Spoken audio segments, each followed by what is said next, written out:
熊本3年間も楽しかったです。いろいろありがとうございました。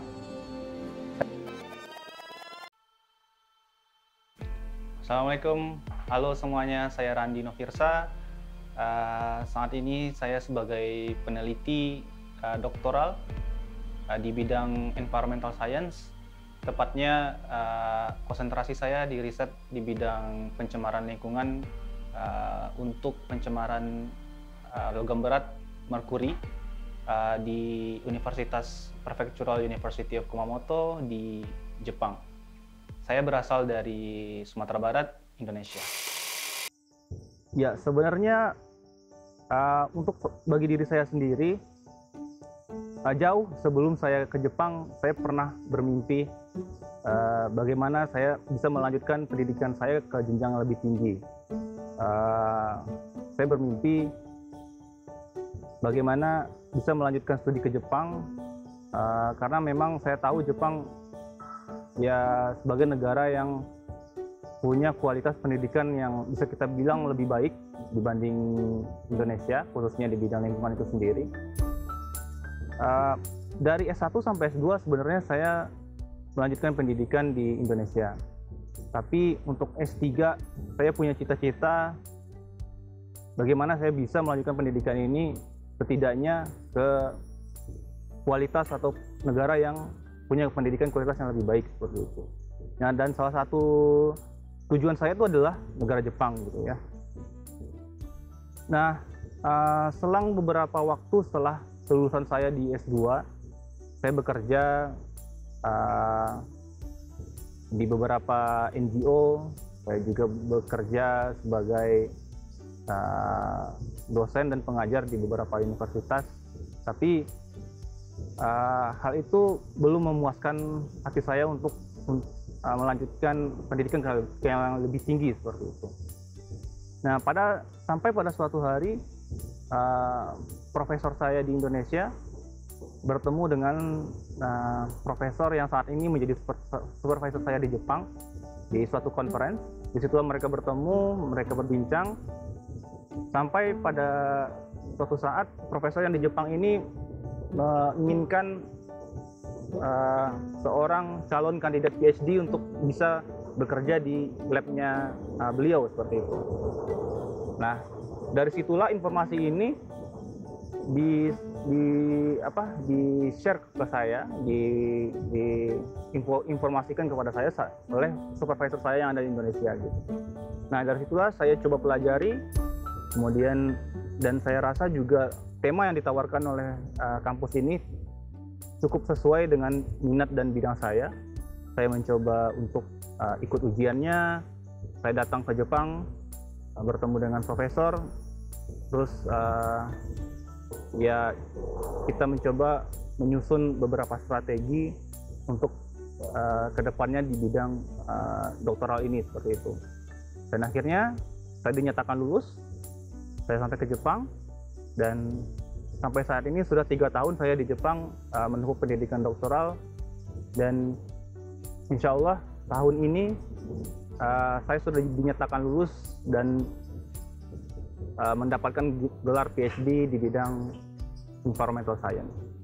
Ya, saat ini untuk di lab saya sendiri itu ada 5 mahasiswa internasional dan beberapa mahasiswa dari Jepang itu sendiri juga, termasuk dalamnya dari mahasiswa S1, mahasiswa S2, dan mahasiswa S3.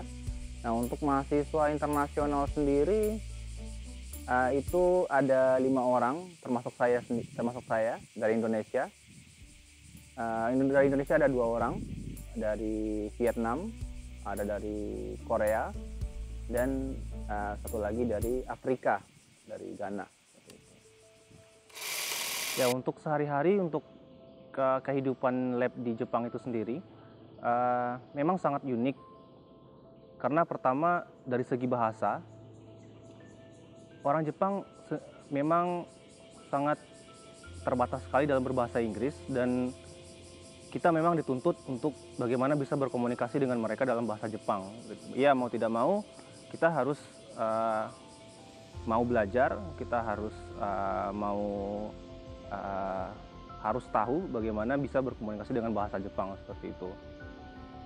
Nah, di dalam lab itu sendiri ada semua mahasiswa dikumpulkan mulai dari S1 sampai dengan S3 dan dibimbing dan supervisi oleh seorang profesor yang memang akan membimbing kita mulai dari awal kita masuk sampai kita lulus seperti itu. Nah, dalam lab itu biasanya sang profesor punya proyek atau punya payung riset yang memang itu dibagi untuk setiap mahasiswa seperti itu, mulai dari S1 sampai S3. Nah, nanti setiap poin-poin risetnya itu sendiri akan dibagi kepada setiap seorang mahasiswa.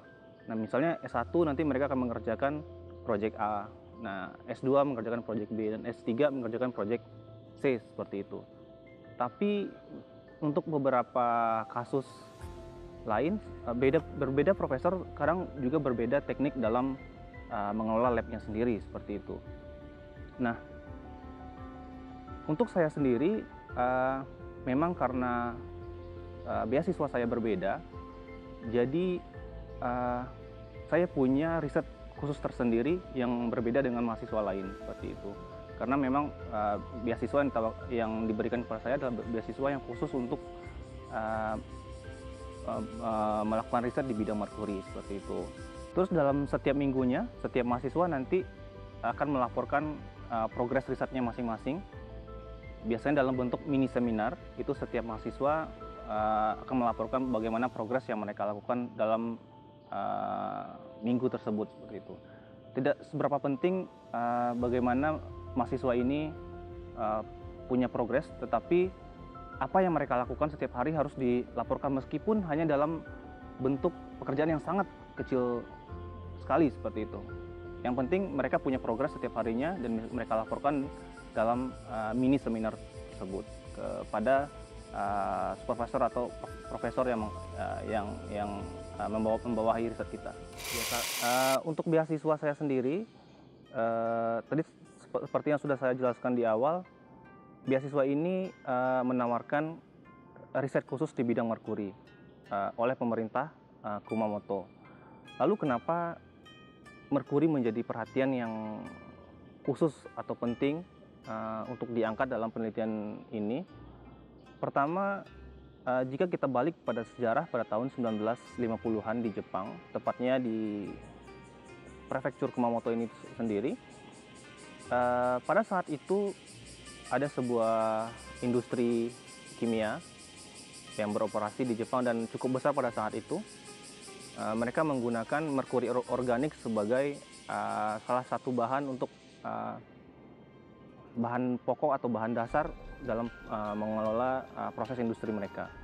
Namun karena kurangnya manajemen limbah dan limbah yang hasil yang dikeluarkan oleh industri tersebut dibuang secara langsung ke laut seperti itu, tanpa adanya proses yang pengolahan atau pemurnian sebelum dibuang ke lingkungan sebelumnya.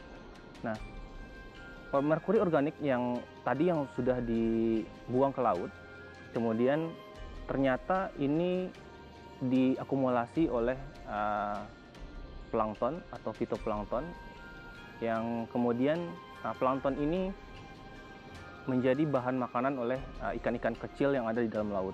Ikan kecil kemudian dimakan oleh ikan yang lebih besar dan sampai ke spesies-spesies ikan yang biasa dimakan oleh masyarakat Jepang pada saat itu.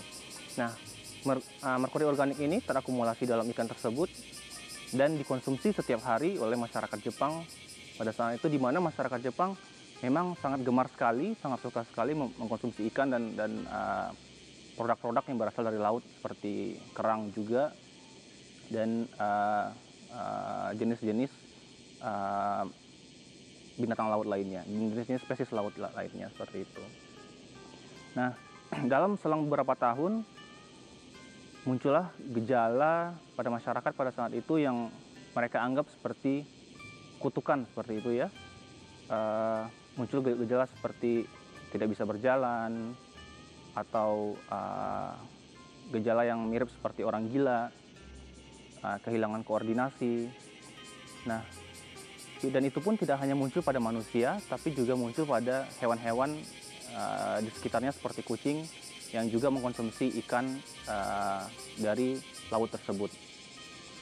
Nah, peneliti mulai mencoba mencari tahu apa penyebab dari gejala-gejala seperti ini, dan ditemukan penyebab utamanya adalah merkuri organik yang terakumulasi di dalam ikan tersebut. Dan secara karakter, merkuri ini ketika dia masuk ke dalam tubuh manusia, dia menyerang sistem saraf dan merusak sel-sel saraf yang ada di dalam tubuh manusia.